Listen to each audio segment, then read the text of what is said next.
एक समय की बात है। किसी राज्य में एक व्यापारी रहा करता था। उस व्यापारी की एक छोटी सी बेटी थी जिसका नाम था एला। एला बहुत ही प्यारी और नेक बच्ची थी। उसके पिता उससे बहुत प्यार करते थे और उसकी सारी जरूरतें पूरी करते थे।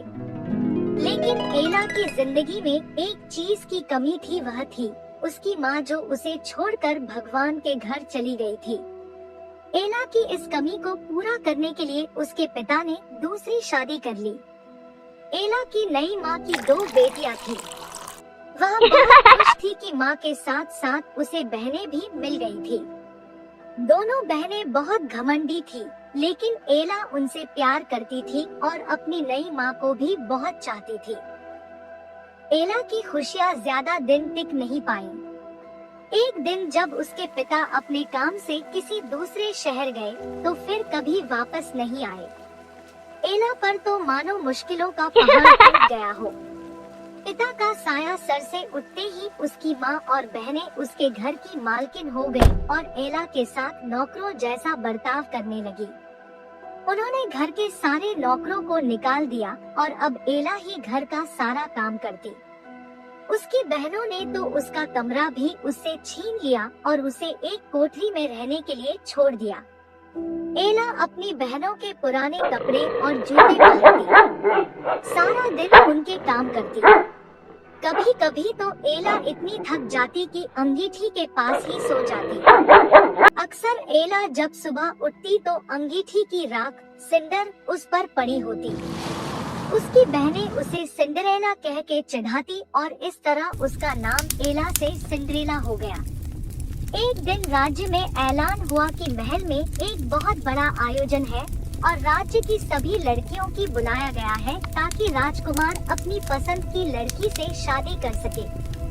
राज्य की सारी लड़कियां बहुत खुश और उत्साहित थी। सिंड्रेला और उसकी बहनें भी अपनी किस्मत आजमाने को बेचैन थी। लेकिन फिर सिंड्रेला की ये खुशी उसकी सौतेली माँ को रास नहीं आई और उसने सिंड्रेला को महल में जाने से मना कर दिया। बेचारी सिंड्रेला दुखी मन से फिर अपने काम में लग गई और सोचती रही कि इस वक्त उसकी बहनें क्या कर रही होंगी और राजकुमार देखने में कैसा होगा। सिंड्रेला जब इन ख्यालों में खोई हुई थी तभी वहाँ एक जादूगरनी आई। उसने सिंड्रेला को दुखी देखा तो उसकी मदद करनी चाहिए। सिंड्रेला ने सारी बात जादूगरनी को बताई।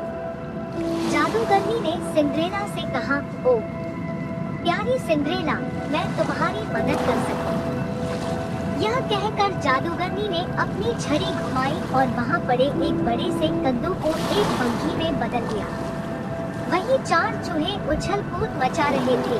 जादूगरनी की नजर उन पर पड़ी तो उसने चूहों को घोड़ा बना दिया। अब जरूरत थी एक कोचवान की। जादूगरनी ने चारों तरफ नजर घुमाई तो उसे एक मेंढक दिखा और उसे कोचवान में बदल दिया।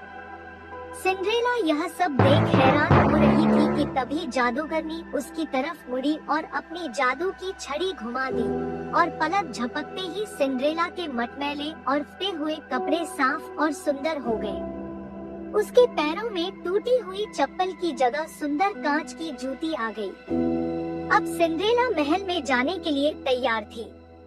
जादूगरनी ने सिंड्रेला करते हुए कहा, बेटी तू अपनी लेकिन याद रखना रात 12 बजते ही यह सारा जादू खत्म हो जाएगा। सिंड्रेला जब महल पहुंची तो सबकी नजरें उसी को देखने लगी। वह बहुत ही सुंदर लग रही थी। राजकुमार ने जब उसके साथ डांस करना चाहा तो सिंड्रेला की सौतेली बहनों के साथ साथ वहां मौजूद सभी लड़कियां सिंड्रेला से जलने लगी। लेकिन कोई सिंड्रेला को पहचान नहीं पाया। राजकुमार ने उसे देखते ही फैसला कर लिया था कि वह किसी लड़की से शादी करेगा। सिंड्रेला भी राजकुमार की आंखों में ऐसी डूबी कि उसे जादूगरनी की बात याद ही नहीं रही। देखते ही देखते 12 बज गए। घंटी बजते ही सिंड्रेला को याद आया कि 12 बजे जादू खत्म हो जाना था। सिंड्रेला बिना राजकुमार से कुछ कहे वहाँ से भाग निकली। वह नहीं चाहती थी कि राजकुमार उसे उसके पुराने गंदे कपड़ों में देखे और उससे नफरत करे। भागते वक्त सिंड्रेला की कांच की एक जूती महल में ही छूट गई जो राजकुमार ने उठा ली। राजकुमार ने बहुत कोशिश की सिंड्रेला को ढूंढने की, लेकिन वह उसे कहीं नहीं मिली। सबने राजकुमार से उसे भूल जाने को कहा, लेकिन राजकुमार